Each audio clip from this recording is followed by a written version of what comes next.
last night saw the first episode. I don't know if you saw it. I really urge you to do so. It's a two-part documentary looking at the Prince of Wales's mission to end homelessness. I've spent enough time learning and listening to what people have been through that I feel almost guilty every time I leave that I'm not doing more to help.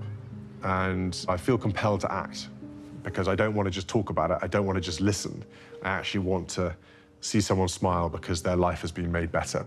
So therefore, building a project is the only way I can see at the moment to try and alleviate and help people who are in a much less fortunate or in a very difficult situation. And Royal Editor Russell Myers joins me now. And as you know, Gail Porter's also in tonight's episode. We're going to be chatting to Gail about her involvement with the Prince and his team in a moment. But Russell, I found this very moving, actually. I've seen both parts as it happens. What did you make of Prince William's moments where he discusses why this?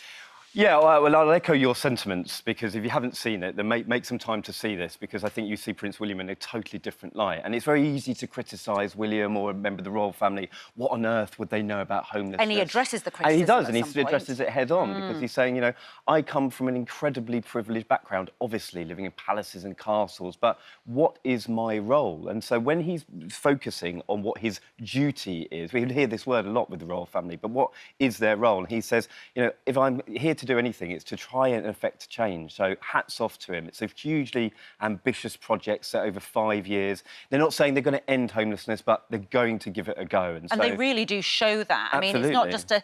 You know, you're absolutely right. You could be a cynic, and many of us would have been going, it's just a sop to a sort of... Maybe it's a sort of temporary vanity project, you know, just something... But you realise, I think it's more than, as you say, I think it's more than duty, more than role. I think it's, what is my purpose? Who am I? Yeah, it's a mission. Beyond this, if I'm going to be this person, which I am, I've got no choice in being this person, what am I here for? Precisely He really... I feel yeah. there's like a real soul search. It is, and I think in him. You see that personally, yes. because he talks about, you know, his role within the royal family, his life's work, really. And as a man, what am I here? What am I here to do? And he yes. talks about the fact that he's, you know, he's very, very shaped, of course, by his mother's legacy. Let's talk about that. Yeah. And we see in the film that you see the old clips and the old pictures, and some of you we may have recognised. But when Princess Diana took William and Harry to Centrepoint, to the homelessness shelters when they were very young, it was to show them life outside the palace walls. And so she wanted to shape their own minds by saying, you know, this is not the real world where a lot of people exist. And he talks about that, how that has obviously shaped him as a person and shaped his view about, you know, showing his own children. Of course, you know, trying to show them a different view of the world, and I think it's a huge credit. And he talks about how he introduces the idea to his own children now. He's sort of passing on that to his own children. I know he spent a night on the streets himself. There's a sort of grainy picture of him, isn't there? Yeah, in 2009 this was. And he's worked with The Big Issue, and you know, he's very invested in this project. You know, 6 locations across the country, but I urge you to watch it if you haven't seen it. Absolutely. Well, it's part 2 tonight, as I say. Gail Porter is in it too. Let's take a look. That was a very odd thing to find out that you're going to Windsor to meet Prince William and talk about homelessness. But he was very interesting in everything that every single person had to say. Afterwards, when everyone was leaving, he said, you know what, just a quick chat. And he just said, is everything all right? Because I know you've gone through it. How is everything? And I thought, oh, that's very nice. I said, yeah, I'm good. I'm still standing. I'm not dead and all that. I gave him a hug, and I thought, if he's going to use his status to do something good, then you know what? I'm behind him. And Gail's here. Gail, you've been incredible about being so brave and honest about what you went through. Can you just tell us sort of, firstly, what it is for people who maybe don't know your story, but also what it was like getting that moment where you were invited by Prince William to be part of his team? Yeah, well, my thing was, you know, I was just going through a difficult time. I'd lost my hair, work wasn't really coming in, bills were going out, and it's just one of those things. It's weird that now that I'll get to talk about it, that it can happen to anybody. you know, I never expected in a million years that that would happen to me. And well, you were in all the magazines. You were young, famous, gorgeous. We didn't get paid much. Yes, well, that's... or if we got paid, right, ever. interesting. So, but yeah, so there's like magazines, they usually didn't pay us, but they'd say what you were on the telly box. So say, you know, you'd be on Top of the Pops. Promotional work, yeah. Promotional work, but then you didn't get paid for these things. But from the public's point of view, you're a successful young woman, making money. How could you end up homeless? It doesn't make any sense to people. Yeah, well, I didn't expect it to be like that as well, because I saved as much as I could, and then, you know, I've got an amazing daughter who's 22 now, and, you know, money just goes out, and then suddenly when, as I say, when my hair fell out and work wasn't really coming in anymore, and I remember going to the local bookshop saying, have you got any jobs going? And they said, oh, come on, you're Gail Porter, you're all right. And I went, no, genuinely, I couldn't have a job. But it's like, I felt a bit like a hidden homeless person. So my friends were helping me. So I'd stay on a sofa or I'd stay in a spare room. And I was a bit too embarrassed to talk about it all. And it kind of caught up with me. And then when I got asked to do this, I thought, well, that's unusual. My postman was buzzing the buzzer and I didn't expect a parcel. And he went, no, you've got a letter from... I think it's a royal letter. And I was like... Sounds like the postman was excited. Yeah, the postman was excited. And then I was thinking, what have I done? I always think I've done something Summoned wrong. to the tower. Yeah. Something like that. And then I thought, what a great thing to do.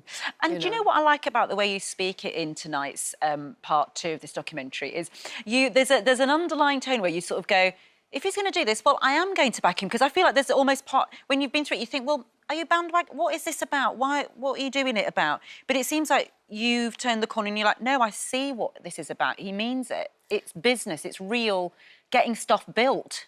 But yeah, and yes. it's like I said, I think in the documentary, I've not seen it, because when I did see William at an event and we were in Aberdeen, that's one of the places that he's been... working one of the in centres, yeah. one of the centres, and he said, "Oh, I've seen the episodes," and I said, "Oh yeah," and he went, "Not yours," and I went, "Oh right, thanks." And he went, "No, I'm going to watch it. I just saw the first one with Sabrina in it," and I was like, "Oh, not mine now."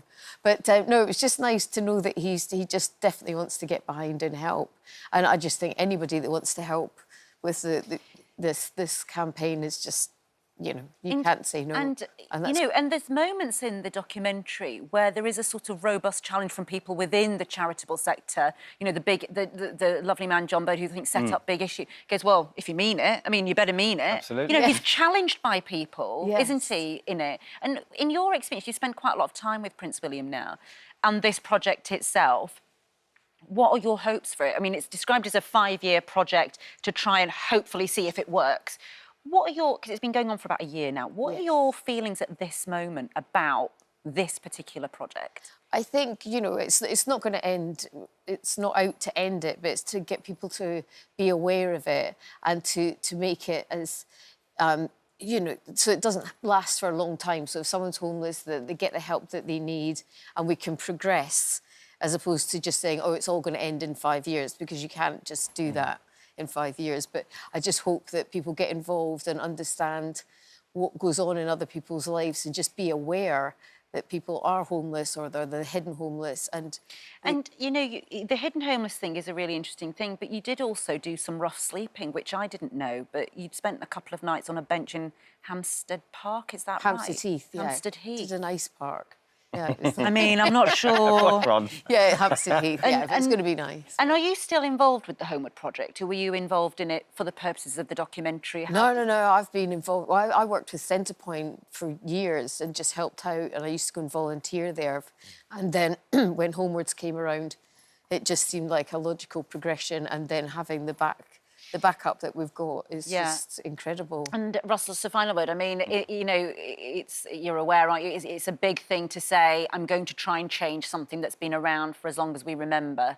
But he's aware that he's got this challenge now that he's got to meet it. Yeah, and he says, you know, I'm up for a challenge. Yeah. And Gail talks about the hidden homeless. It's about changing perceptions. But yeah, definitely take a look. And 9 we're o'clock. here talking about it now. Exactly. So. Exactly. And you're amazing in the documentary. Yeah, very much you so. go and interview some young people who are living in beds. Jessica and Harley. Yes. So that's 9 o'clock tonight on ITV, and obviously it's on ITVX. So watch the first part as well. It is really impactful. Thank you so much, both of you.